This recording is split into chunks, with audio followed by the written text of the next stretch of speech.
Moi, je vais vous dire, je comprends et je suis ce dossier depuis très longtemps.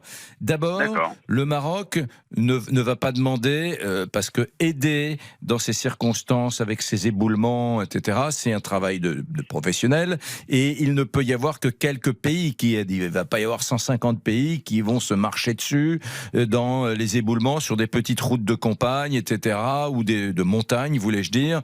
Donc le Maroc devait choisir quelques pays. Il a choisi deux pays du monde arabe et il a choisi deux pays européens, me semble-t-il, dont l'Espagne et je crois les États-Unis aussi, Lisa Marie. Hein. Alors c'est l'Espagne, la Grande-Bretagne, le Qatar et les Émirats Arabes Unis. Voilà, merci pour ce rappel. Pas les États-Unis, bien sûr, je suis approximatif. Espagne, Grande-Bretagne et pas la France. Et la France, c'est l'allié historique du Maroc. Il y a beaucoup de franco-marocains et ça paraît paradoxal. Alors les gens, j'ai entendu les explications. Vous savez que au moment des faits, vendredi, où est le roi du Maroc? Il est à Paris. Il est en France, pas du tout en visite officielle. Quand il vient en France, il ne voit absolument pas Macron, avec lequel il ne s'entend pas du tout. Il va dans sa résidence personnelle, avec des amis, il vit ici, il s'installe ici quelques semaines ou quelques jours, que sais-je. Donc il était là, le roi du Maroc. Et il ne s'entend pas pour plein de raisons.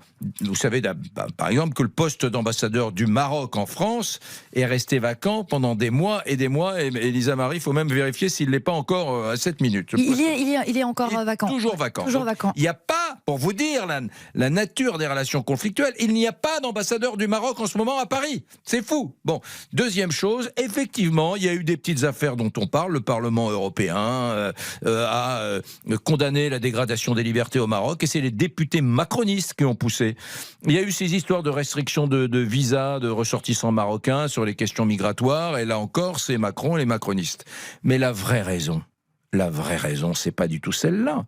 C'est que il y a le Sahara occidental, toute la partie sud du Maroc, que le Maroc revendique depuis des années, qui était une ancienne colonie espagnole.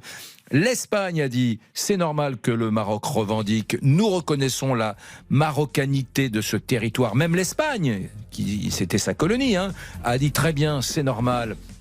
Les Américains ont dit bien évidemment c'est un territoire marocain, c'est dans le prolongement du Maroc. Israël a reconnu ce territoire, la communauté internationale tout entière reconnaît ce territoire et la France, qui est l'allié historique, la puissance coloniale de jadis.